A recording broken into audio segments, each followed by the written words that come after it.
One of the best ways to take your photography to the next level is by getting a portfolio review. What's a portfolio review? This is a portfolio review. Now today's a really exciting portfolio review for me. A young gentleman by the name of Quirk got in contact with us and requested a portfolio review. He's 22, he's right at the start of his photography journey.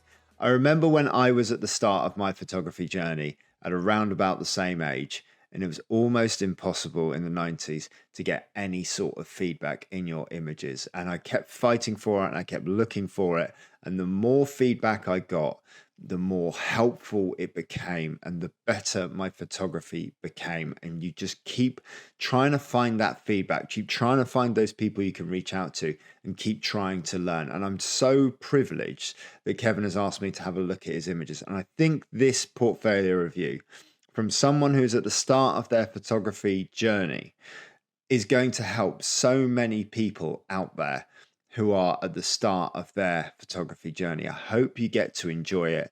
We're going to deal respectfully with Kevin's images now. We're going to have a look at them and see if we can offer some constructive feedback in terms of lighting, in terms of composition, in terms of cropping. But most of all, let's have a look at these images and see what is most impactful about them. And see if we can help give some advice to take the photography to the next level. Kevin, I thank you so much for submitting your work to me. Let's dive straight in now. So Kevin deals largely with the world of professional wrestling photography. And we're going to start off here with, well, where else but a gymnasium, which is the home to so many professional wrestling federations and associations. And this is a lovely shot here. We're working in an indoor lighting.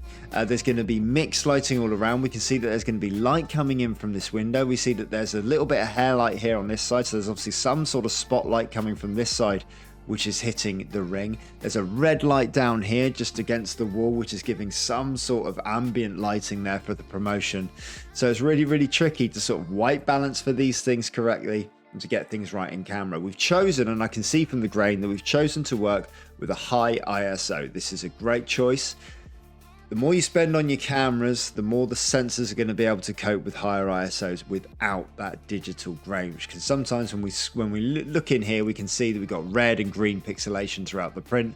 That is just a sign of the digital grain. Sometimes a black and white conversion can help that because it's going to take all of the color out and just make it look like an old style grainy image. But it's the right choice to make because you need to choose those higher ISOs to choose those faster shutter speeds to freeze the action.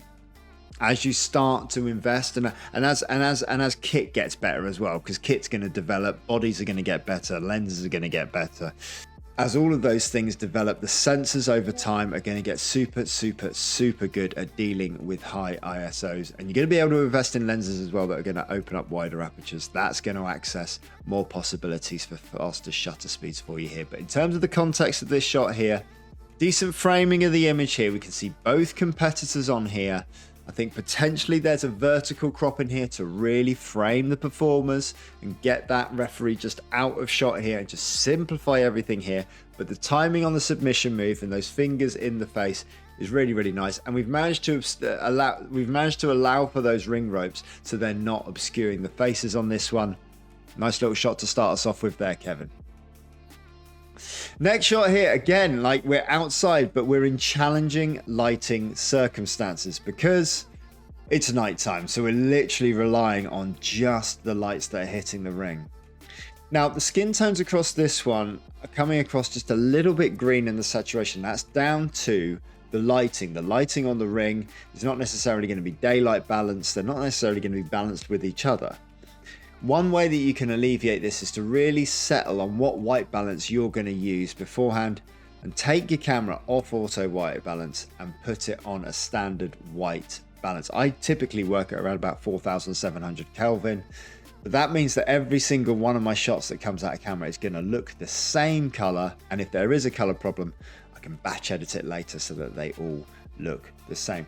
Good attempt at the timing on here on this one. A natural triangle coming from the opponent on the floor up to the guy in the background there and down and through the shot. So a good triangle working through there.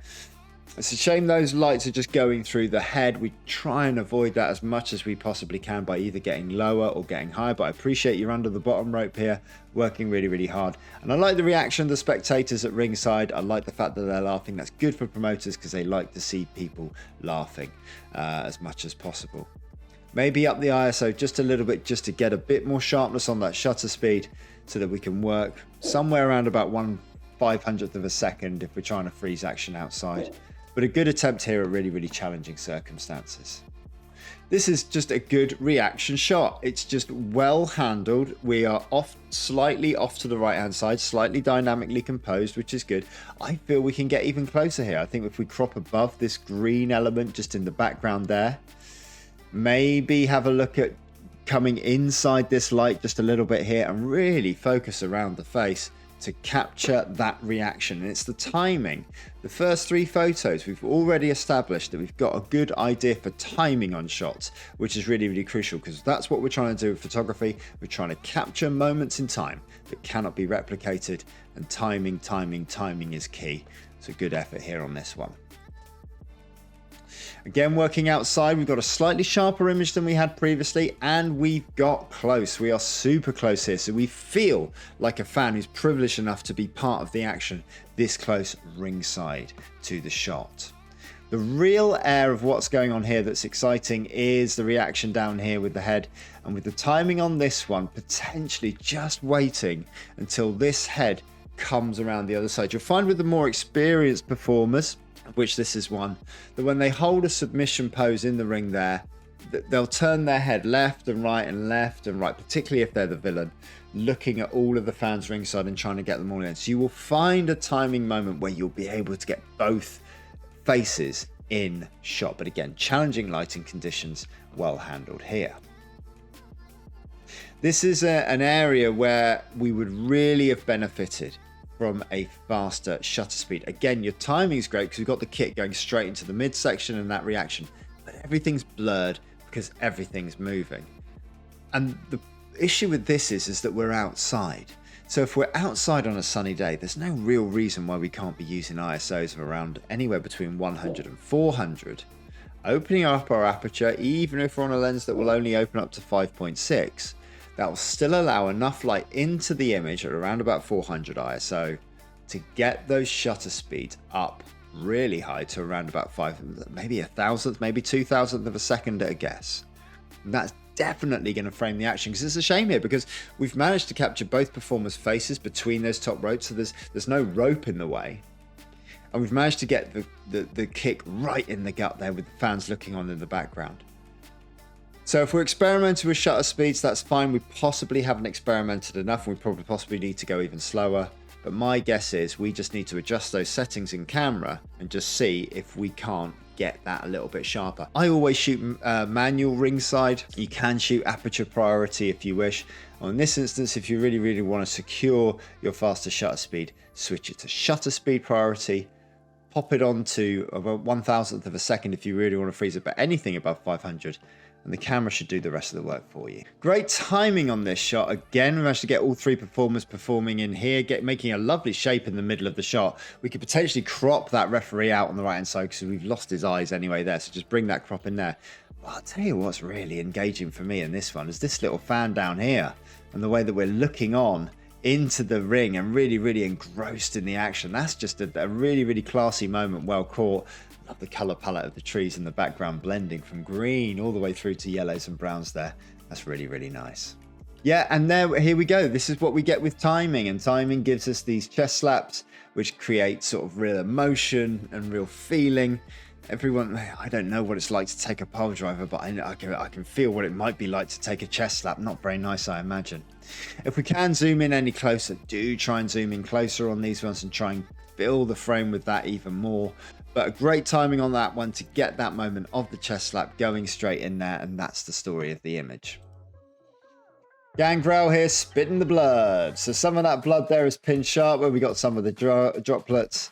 and some of the blood there going up into a flume, which is really, really nice. With these moments here, especially from seasoned performers, you know it's coming. So that's really exciting that you know something's going to come, so you can manage to get yourself in a good position. And again, in these challenging lighting conditions. What I really like what you've done here, though, is we've managed to position ourselves so that that background is that yellow, that beige building in the background, which allows us to see those droplets of blood.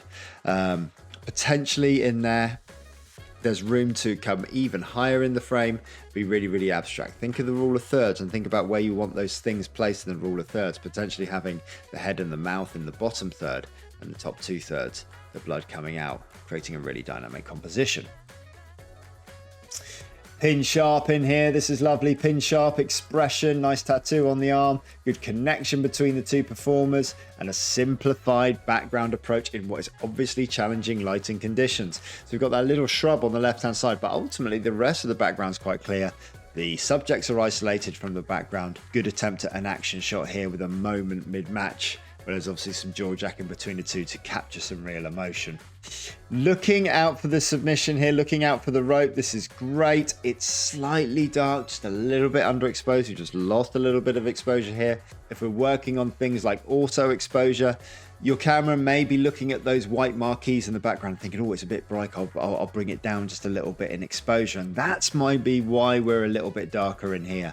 But a good reach out from the rope. If we have the time and the permission to do this, and if we've got access to ringside, we can come round. And performers often in these submissions will reach out to roughly where the camera is to give you even more connection. So don't be afraid to move ringside. Don't be afraid to get close. Don't be afraid to get in there and capture something just a little bit different.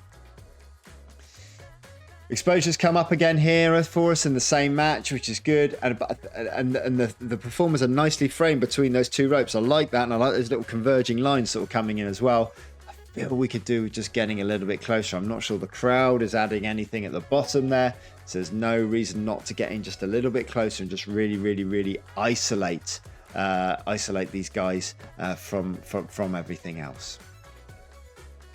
And then lastly here, we're working inside, we're working again with mixed lighting, challenging situation.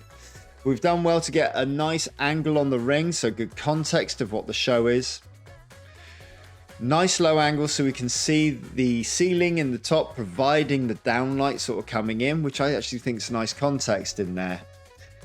And then we've tried to get this move from the turnbuckle, tried to get the timing of it. And we're in midair, we're off the turnbuckle, we are flying. So we've managed to capture a flying picture. Let's see if we can't set our camera to some sort of burst shutter speed. There's going to be something in that 7D where you can just burst that shutter speed a little bit and take multiple frames within the second that will get every moment from here, so that you know when they're doing a big move, you can just hold that shutter down, boom, boom, boom, boom, boom, out come the shots, and you can choose your best one from there, rather than trying to time that one moment. So thanks very much to Kevin there for submitting his images. I hope you found it useful, Kevin, and I hope everyone watching this portfolio review, at whatever stage of your photography journey you're on, has found it helpful as well. I'd love to see you take some of this advice on board. I'd love to see how you implement it moving forward. I'd love to see your work a little bit further on down the road. If you'd like a portfolio review, you can get one. You can email me, portraitofaresta@gmail.com. If you like, you can watch another video. There's loads of portfolio reviews going on around here from photographers all around the world. Like and support the channel. Do all the things you kids do with like buttons and comments and things like that. It would really, really, really be cool to see what you like. If you like it, say that you liked it. There you go. It's the least you can do, I think. Probably. Whatever. All the best.